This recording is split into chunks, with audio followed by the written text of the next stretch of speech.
경상북도 영주시의 한 보험 사무실에서 벌어진 충격적인 살인사건을 지금부터 들려드리겠습니다. 새해 첫 월요일 아침 출근한 직원이 발견한 것은 온몸에 16개의 자상을 입고 피를 흘린 채 쓰러진 동료의 시신이었습니다. 단순해 보였던 이 사건은 19년 전 한 교통사고로 거슬러 올라가며 예상치 못한 진실을 드러내게 됩니다. 음주운전, 숨겨진 원한, 그리고 복수라는 키워드가 얽히고 설킨 이 사건 속에서 진짜 범인은 과연 누구였을까요? 지금부터 한 베테랑 형사가 이 복잡한 미궁을 하나씩 풀어나가는 과정의 이야기를 여러분께 전해드리겠습니다. 여기서 잠깐 더 많은 이야기와 재미있는 콘텐츠를 놓치지 않으시려면 지금 바로 구독과 알림 설정을 해주세요. 여러분의 관심이 저희 채널에게 큰 힘이 됩니다. 2011년 1월 2일 새해 첫 월요일 아침 8시 30분 경상북도 영주시에 위치한 한 보험사무실에서 발견된 광경은 그 누구도 예상할 수 없었던 참혹함 그 자체였다. 유리창 너머로 스며든 겨울 햇살마저 붉게 물든 바닥을 비추고 있을 때 출근을 위해 사무실 문을 연 동료 직원은 그 자리에서 비명을 질렀다. 으악, 이게 뭐야? 바닥에는 40대 중반으로 보이는 남성이 온몸에 피를 흘린 채 엎어져 있었다. 머리 부분에는 둔기로 가격당한 듯한 상처가 선명했고 등과 옆구리, 팔 부분에는 날카로운 흉기에 찔린 자국이 무려 16곳이나 발견되었다. 사무실 곳곳에는 혈흔이 튀어 있었고 책상 위의 서류들은 피에 젖어 있었다. 범행의 잔혹함은 단순한 살인을 넘어선 것이었다. 경북지방경찰청 강력계 수사팀장 박성민은 오전 9시경 현장에 도착했다. 28년간 경찰 생활을 해온 그였지만 이처럼 참혹한 현장을 마주할 때마다 가슴 깊숙한 곳에서 올라오는 분노를 억누르기 어려웠다. 차분하고 냉철한 성격으로 유명한 그였지만 무고한 시민이 이토록 잔인하게 목숨을 잃은 것을 보면 직업적 객관성을 유지하기가 쉽지 않았다. 국가수팀은 언제 도착하나? 30분 후 도착 예정입니다. 박성민의 옆에 선 조영준 경사는 긴장된 표정으로 답했다. 30대 초반의 젊은 형사인 그는 정의감이 강해 어떤 사건이든 끝까지 파헤치려는 성격이었다. 하지만 이번 사건의 잔혹함은 그의 마음을 크게 흔들어 놓았다. 피해자 신원은 확인되었나? 예, 최재훈 씨입니다. 44살이고 이 보험사무실에서 12년째 근무해온 직원입니다. 박성민은 현장을 꼼꼼히 살펴보기 시작했다. 사무실 입구에서부터 피해자가 쓰러진 지점까지의 거리, 혈흔의 분포, 흉기의 각도 등 모든 것이 범행의 실마리를 제공할 수 있었다. 특히 그의 시선을 끈 것은 피해자의 머리 부분에 가해진 둔기 상처였다. 이는 계획적인 범행이라기보다는 격정적인 상황에서 벌어진 일임을 시사했다. 조 경사, 피해자 주변 인물들을 모두 조사해야 한다. 가족, 친구, 동료, 거래처 관계자들까지 빠짐없이 말이다. 알겠습니다. 그런데 팀장님, 보험사무실 특성상 고객이 상당히 많을 것 같은데요. 박성민의 표정이 어두워졌다. 보험사무실은 다양한 사람들이 드나드는 곳이었다. 보험 가입자들, 보험금 수령자들, 각종 민원을 제기하는 사람들까지. 더욱이 보험 업무의 특성상 금전적 이해관계가 복잡하게 얽혀 있어 용의자의 범위가 상당히 넓을 수밖에 없었다. 최재훈 씨가 담당했던 보험 계약서들을 모두 확보하고 최근 1년간 접촉한 고객들의 명단을 작성해라. 특히 보험금 지급 관련해서 문제가 있었던 케이스들을 우선적으로 파악해야 한다. 국가수팀이 도착하면서 현장 감식이 본격적으로 시작되었다. 혈흔 분석, 지문 채취, 발자국 측정 등 과학적 수사 기법들이 동원되었다. 박성민은 감식 과정을 지켜보면서 머릿속으로 사건을 재구성해 보려 했다. 범인은 언제 이곳에 왔을까? 일요일 밤인가 아니면 월요일 새벽인가? 피해자와 범인 사이에는 어떤 관계가 있었을까? 단순한 금전적 이해관계인가 아니면 더 깊은 원한이 있었던 것일까? 팀장님, 피해자의 휴대폰에서 흥미로운 통화 기록을 발견했습니다. 조영준이 급히 달려와 보고했다. 그의 손에는 최재훈의 휴대폰이 들려 있었다. 화면에는 1월 1일 오후 11시 40분에 걸려온 미지의 번호가 표시되어 있었다. 이 번호로 역추적해보자. 그리고 최재훈 씨의 최근 한 달간 통화 내역을 모두 확보해라. 박성민은 점점 복잡해지는 사건의 실마리를 하나씩 정리해 나가고 있었다. 하지만 그는 아직 모르고 있었다. 이 사건이 단순한 금전적 원한이 아닌 19년 전에 묻혀진 과거와 연결되어 있다는 것을 말이다. 오후 2시 박성민은 최재훈의 동료들과 면담을 시작했다. 같은 사무실에서 근무하던 김미숙 씨는 눈물을 흘리며 증언했다. 최 대리님은 정말 성실한 분이었어요. 12년 동안 단 한 번도 지각을 한 적이 없을 정도로 책임감이 강했죠. 누가 이런 끔찍한 일을. 최 대리와 갈등이 있었던 고객은 없었나요? 작년 말에 한 건 있었어요. 보험금 지급 관련해서 좀 시끄러웠던 케이스가 있었는데 김미숙의 증언에 따르면 작년 12월에 한 고객이 교통사고 보험금 2천만 원을 청구했지만 서류 미비로 지급이 지연되면서 심한 항의를 했다고 했다. 그 고객은 최재훈에게 당신 때문에 내가 얼마나 힘든지 아느냐며 협박성 발언을 한 적도 있었다. 그 고객의 인적사항을 알 수 있나요? 네, 이정수라는 분이었어요. 40대 후반 남성이고 박성민은 즉시 이정수라는 인물에 대한 조사를 지시했다. 하지만 그는 이것이 시작에 불과하다는 것을 직감하고 있었다. 보험 사무실에서 벌어진 이 참혹한 살인사건 뒤에는 더 큰 비밀이 숨어 있을 것이라는 예감이 들었다. 오후 4시 수사팀은 최재훈의 집을 방문했다. 영주시에 위치한 단독주택에서 그의 아내 최영희 씨를 만날 수 있었다. 22년간 결혼 생활을 해온 그녀는 남편의 죽음을 받아들이지 못하고 있었다. 우리 남편이 누구를 해칠 사람이 아니에요. 평생 성실하게만 살아왔는데 도대체 누가 이런 끔찍한 짓을. 최영희는 말을 잇지 못하고 흐느꼈다. 박성민은 그녀가 진정하기를 기다린 후 조심스럽게 질문을 이어갔다. 최 대리님이 최근에 특별히 걱정하시는 일이 있었나요? 혹시 누군가와 갈등이 있었다거나? 글쎄요. 특별한 건 없었던 것 같은데. 아, 그런데 며칠 전에 이상한 전화가 왔었어요. 이상한 전화요? 네, 남편한테 걸려온 전화였는데 상대방이 뭔가 화가 난 목소리로 내가 그때 한 일을 기억하느냐고 물어봤다고 하더라고요. 남편이 무슨 말이냐고 했더니 그냥 끊어버렸다고 했어요. 박성민과 조영주는 시선을 교환했다. 그때 한 일이라는 표현이 심상치 않았다.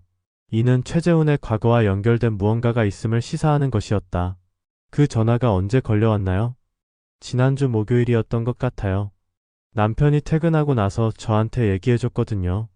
박성민은 수첩에 메모를 적으면서 머릿속으로 사건을 재구성해보았다. 지난주 목요일의 의문의 전화, 그리고 일요일 밤 또는 월요일 새벽에 발생한 살인사건. 범인은 최재훈의 과거와 연결된 인물일 가능성이 높았다. 최 대리님이 과거에 특별한 일을 겪으신 적이 있나요? 사고나 사건에 연루되었다거나. 최영희는 한참을 생각하더니 조심스럽게 입을 열었다. 결혼하기 전 일이니까 자세히는 모르지만 젊었을 때 교통사고를 낸 적이 있다고 들었어요. 상대방이 다쳤었는데 합의를 봤다고 했어요. 언제쯤 일인가요? 정확히는 모르지만 20년 정도 전이었던 것 같아요. 박성민의 눈빛이 날카로워졌다. 20년 전의 교통사고. 그리고 그때 한 일을 기억하느냐는 의문의 전화. 이 모든 것이 우연의 일치일 수는 없었다. 2011년 1월 3일 화요일 오전 9시 박성민은 경북지방경찰청 강력계 사무실에서 사건 관련 자료들을 검토하고 있었다. 어젯밤 늦게까지 최재훈의 과거 기록을 조사한 결과 충격적인 사실 하나가 드러났다. 당시 25살이었던 최재훈이 음주운전으로 보행자를 치어 중상을 입힌 사건이 있었던 것이다. 조 경사, 이 자료를 보게. 박성민은 조영준에게 낡은 사건 기록을 건넸다. 19년 전의 교통사고 조서였다. 페이지가 누렇게 변한 문서에는 당시의 상황이 상세히 기록되어 있었다. 피해자는 박현수, 당시 47세, 영주시 거주. 최재훈의 차량에 치여 다리 골절 및 뇌진탕으로 3개월간 입원 치료를 받았다고 되어 있네요. 조영준이 조서를 읽어가며 말했다. 박성민은 고개를 끄덕이며 다음 페이지를 넘겼다. 합의금은 3천만 원이었고 최재훈은 교통사고 처리 특례법 위반으로 벌금 500만 원을 납부했다. 그런데 여기 특이한 점이 있어. 박성민이 가리킨 부분을 보니 피해자 박현수의 직업란에 보험 외판원이라고 적혀 있었다. 조영준의 눈이 커졌다. 보험 외판원이라고요? 그럼 피해자도 보험 관련 일을 했던 거네요? 그래. 그리고 더 흥미로운 건 사고 장소가 현재 최재훈이 근무하던 보험 사무실에서 불과 200m 떨어진 지점이라는 것이다. 박성민은 지도를 펼쳐놓고 당시 사고 지점과 현재 범행 장소를 표시했다. 두 지점 사이의 거리는 놀라울 정도로 가까웠다. 이는 단순한 우연이 아닐 가능성이 높았다. 박현수의 현재 신상을 파악해보자. 생존해 있다면 현재 66세 정도일 텐데. 조영주는 즉시 주민등록상 주소지를 확인했다. 놀랍게도 박현수는 여전히 영주시에 거주하고 있었고 주소지는 19년 전과 동일했다. 팀장님, 박현수 씨 집으로 가보시죠. 오전 11시 수사팀은 영주시에 위치한 낡은 단독주택 앞에 섰다. 대문 앞에는 박현수라는 문패가 걸려 있었다. 박성민이 초인종을 눌렀지만 응답이 없었다. 몇 번 더 시도한 후에야 집 안에서 발소리가 들렸다. 누구세요? 쉰 목소리가 들려왔다. 문틈 사이로 보이는 남성은 60대 후반으로 보였고 다리를 약간 절고 있었다. 경찰입니다. 박현수 씨이신가요? 문이 조심스럽게 열리면서 남성이 모습을 드러냈다. 그의 얼굴에는 세월의 무게가 고스란히 새겨져 있었고 왼쪽 다리에는 지팡이를 짚고 있었다. 네, 제가 박현수입니다. 무슨 일이신가요? 박성민은 신분증을 제시하며 차분하게 말했다.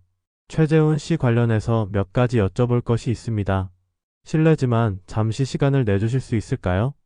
박현수의 표정이 순간 굳어졌다. 그는 한참 동안 말없이 형사들을 바라보더니 고개를 끄덕였다. 들어오세요. 거실은 낡았지만 정돈되어 있었다. 벽에는 10여 년 전 찍은 것으로 보이는 가족 사진이 걸려 있었고 한쪽 구석에는 각종 약병들이 놓여 있었다. 박현수는 소파에 앉으며 지팡이를 옆에 세워두었다. 최재훈이라.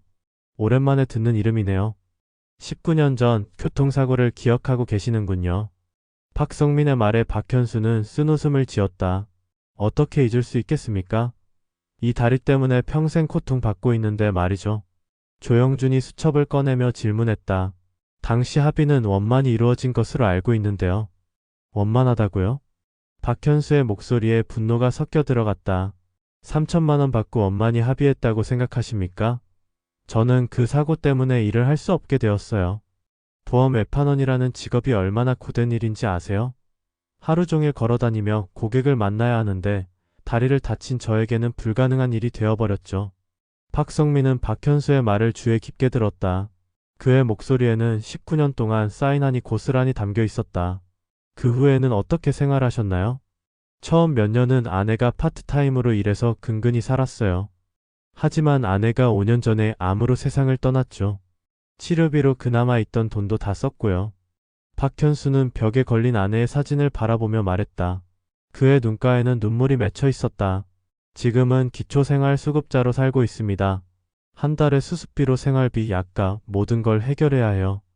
박성민은 박현수의 처지에 동정심을 느꼈지만 수사관으로서 객관성을 유지해야 했다. 최근에 최재훈 씨와 연락을 취한 적이 있으신가요? 박현수는 잠시 망설이더니 고개를 저었다. 없습니다. 19년 동안 한 번도 연락한 적 없어요. 지난주에 최재훈 씨에게 전화를 거신 적은 없으신가요? 전화요? 저에게는 집 전화밖에 없는데요. 휴대폰은 요금이 부담스러워서 오래전에 해지했습니다. 조영준이 집안을 둘러보니 정말로 오래된 유선 전화기만 있을 뿐이었다. 1월 1일 밤에 어디에 계셨는지 말씀해 주실 수 있나요? 집에 있었습니다. 갈 곳도 없고요. 이웃 김씨 할머니가 증언해 드릴 수 있을 겁니다. 새해라고 떡국을 나눠주러 오셨거든요. 박성민은 박현수의 알리바이를 확인해야겠다고 생각했다. 하지만 그보다 더 중요한 것은 다른 용의자들을 찾는 것이었다. 혹시 최재훈 씨를 원망하는 다른 사람들이 있는지 아시나요?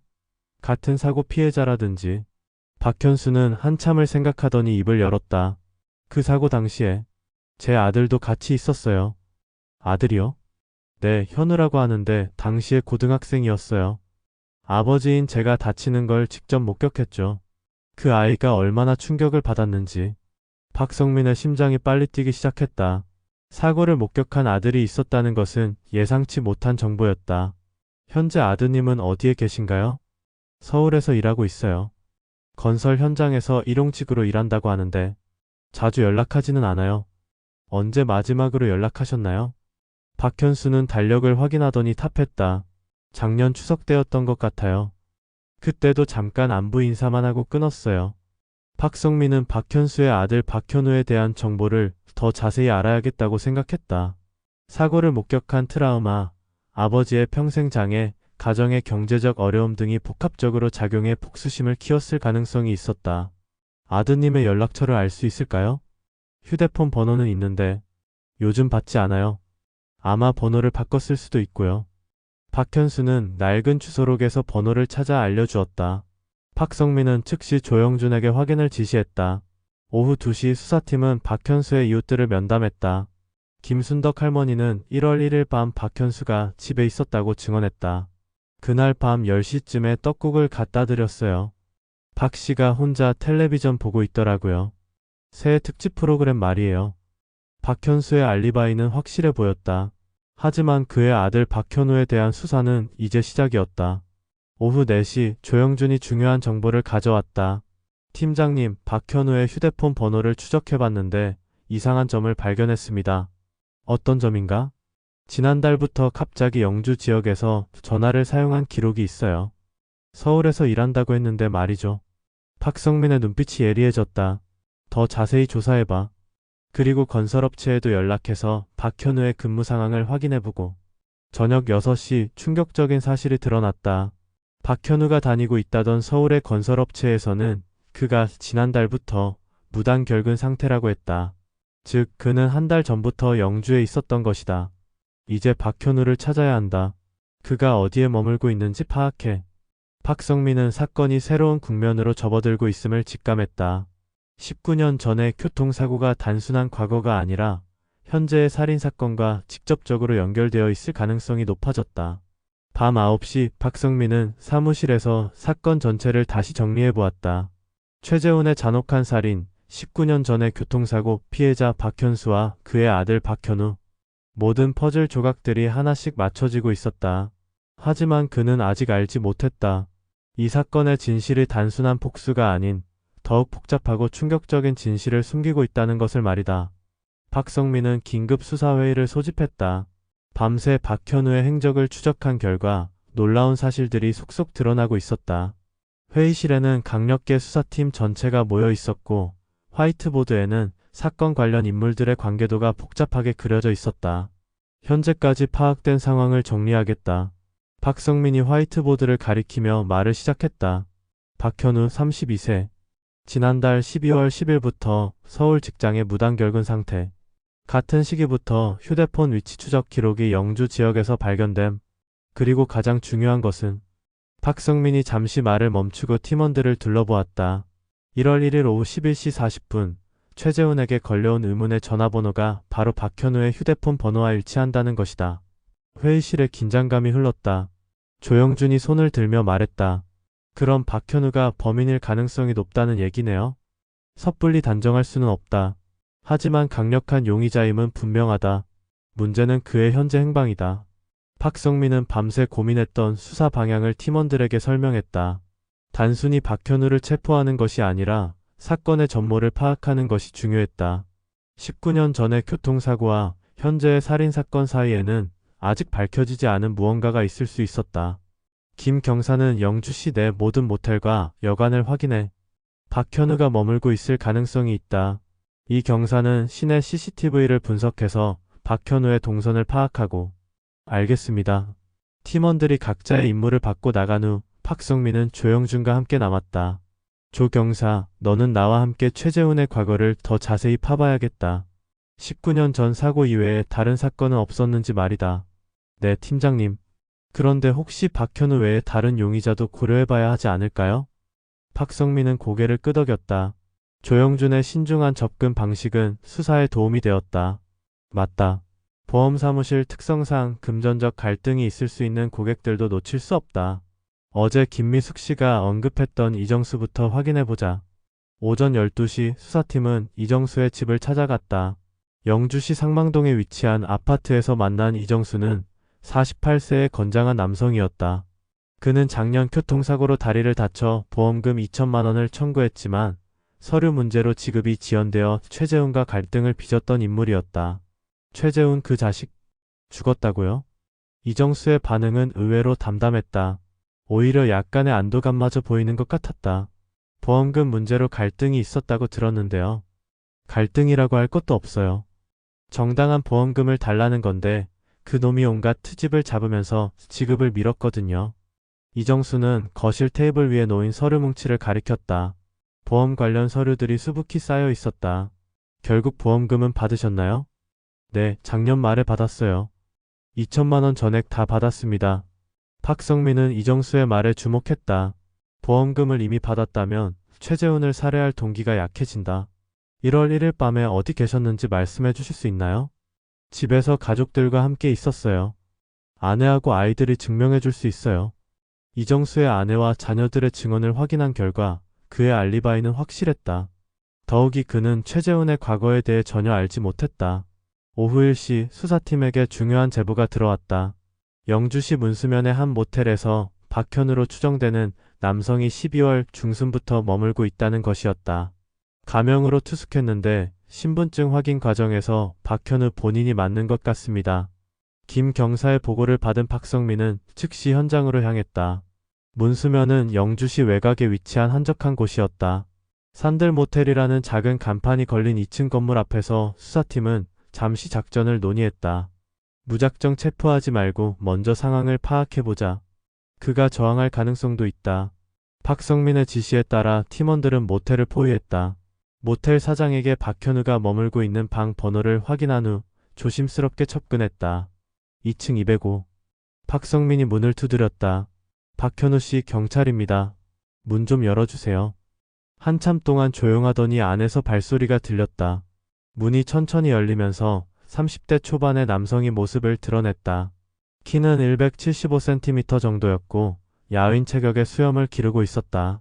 그의 눈에는 깊은 피로와 무언가를 체념한 듯한 표정이 어려 있었다. 박현우 씨 맞습니까? 네. 그런데 왜 저를? 박현우의 목소리는 떨리고 있었다. 박성민은 그의 상태를 주의 깊게 관찰했다. 범죄자라기보다는 무언가에 짓눌린 피해자 같은 모습이었다.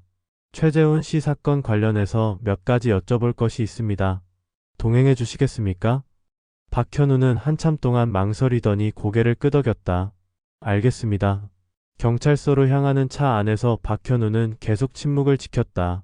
그의 손은 무릎 위에서 미세하게 떨리고 있었고 창밖을 바라보는 그의 눈에는 복잡한 감정이 교차하고 있었다. 오후 3시 경찰서 조사실에서 본격적인 조사가 시작되었다. 박성민은 강압적이지 않은 분위기에서 박현우의 마음을 열어보려 했다. 우선 변호사 선임권에 대해 말씀드리겠습니다. 원하시면 변호사를 부를 수 있습니다. 아니요, 괜찮습니다. 박현우는 작은 목소리로 답했다. 1월 1일 오후 11시 40분경 최재훈 씨에게 전화를 걸었죠? 박현우는 잠시 망설이더니 고개를 끄덕였다. 네, 걸었습니다. 무슨 말을 했나요? 그때 한 일을 기억하느냐고 물어봤어요. 19년 전 교통사고를 말하는 건가요? 박현우의 눈에 갑자기 눈물이 맺혔다. 그는 한참 동안 말을 잇지 못했다. 제가 그때 고등학생이었어요. 아버지와 함께 길을 걷고 있는데 갑자기 차가. 박현우는 말을 잇지 못하고 흐느꼈다. 19년 전에 그 순간이 생생하게 떠오르는 듯했다. 아버지가 피를 흘리며 쓰러지는 걸 봤어요. 구급차가 올 때까지 아버지 손을 잡고 있었는데 아버지가 괜찮다, 현우야라고 말씀하시는데 눈물이. 박성민은 박현우의 진술을 들으며 마음이 무거워졌다. 고등학생이었던 그에게 그 사고가 얼마나 큰 트라우마였을지 짐작할 수 있었다. 그 후에 어떻게 지냈나요? 아버지가 일을 못하게 되면서 집안이 너무 어려워졌어요. 대학도 못 가고 바로 일을 시작했죠. 건설 현장에서 일용직으로 일하면서 아버지 병원비 약값을 텄어요. 박현우는 지난 19년간의 고통스러운 세월을 차분하게 설명했다. 아버지의 치료비, 어머니의 암투병, 그리고 경제적 어려움 속에서 홀로 가족을 부양해야 했던 무게. 그런데 왜 갑자기 최재훈 씨에게 연락을 했나요? 박현우는 한참을 망설이더니 입을 열었다. 작년에 어머니가 돌아가시기 전에 하신 말씀이 있어요. 어떤 말씀인가요? 최재훈이 그때 음주운전을 했다는 걸 알고 있었다고 하시더라고요. 하지만 합의할 때 그 사실을 숨겼다는 거예요. 박성민과 조영주는 놀란 표정으로 서로를 바라봤다. 이는 예상치 못한 증언이었다. 어머니께서 어떻게 그 사실을 아셨나요? 사고 현장에 있던 목격자가 어머니에게 얘기해줬다고 하시더라고요. 최재훈이 술 냄새를 심하게 풍겼다고. 박현우의 증언이 사실이라면 19년 전의 합의는 허위 정보에 바탕한 것이었다. 음주운전 사실을 숨기고 단순 교통사고로 처리한 것이다. 그래서 최재훈 씨를 만나려고 한 거군요. 네, 진실을 알고 싶었어요. 그리고 제대로 된 보상을 받고 싶었고요. 박성민은 박현우의 동기를 이해할 수 있었다. 하지만 여전히 중요한 질문이 남아 있었다. 1월 2일 새벽 최재훈 씨가 살해당한 시각에 어디에 계셨나요? 박현우는 갑자기 얼굴이 창백해졌다. 그는 한참 동안 말을 잇지 못했다. 저는 죽이지 않았어요. 그럼 어디에 계셨는지 말씀해 주세요. 박현우는 손으로 얼굴을 가리며 대답했다. 보험사무실에 있었어요. 조사실에 정적이 흘렀다. 박현우가 범행 현장에 있었다는 것은 그가 범인일 가능성을 크게 높이는 증언이었다. 왜 그곳에 있었나요? 최재훈을 만나러 갔어요. 하지만 이미 박현우는 말을 잇지 못하고 고개를 떨궜다. 사건은 예상보다 훨씬 복잡한 양상을 띠기 시작했다. 조사실에는 무거운 침묵이 흘렀다. 박현우의 마지막 증언은 수사팀에게 충격을 안겨주었다. 그가 범행 현장에 있었다는 것은 사건의 핵심에 가까워졌음을 의미했지만 동시에 새로운 의문을 불러일으켰다. 박성민은 차분하게 박현우를 바라보며 말했다. 천천히 말해보세요. 그날 밤 무슨 일이 있었는지. 박현우는 떨리는 손으로 물컵을 들어 물을 마셨다. 그의 얼굴은 창백했고 이마에는 식은땀이 맺혀 있었다. 1월 1일 밤 11시쯤 보험사무실로 갔어요. 최재훈을 만나자고 전화했을 때 그가 사무실에서 야근을 한다고 했거든요. 혼자 갔나요? 네, 혼자 갔어요. 19년 동안 쌓인 얘기들을 나누고 싶었어요. 진실을 듣고 싶었고요. 박현우는 잠시 말을 멈추고 깊은 숨을 들이쉬었다. 사무실 문이 열려 있었어요. 이상하다고 생각했지만 그냥 들어갔죠. 그 다음에는 최재훈이 이미 죽어 있었어요. 박현우의 목소리가 떨렸다. 그는 그날 밤의 참혹한 광경을 떠올리며 몸을 떨었다. 바닥에 피가 많이 흘러 있었고 최재훈은 움직이지 않았어요. 저는 너무 놀라서. 왜 신고하지 않았나요? 박성민의 질문에 박현우는 고개를 떨궜다. 무서웠어요. 제가 의심받을 것 같았거든요. 19년 전 일 때문에 최재훈을 원망하고 있었던 걸 아는 사람들이 있었으니까요. 조영준이 메모를 하며 질문했다. 현장에서 다른 사람을 본 적은 없나요? 아니면 수상한 점은? 박현우는 한참을 생각하더니 조심스럽게 입을 열었다.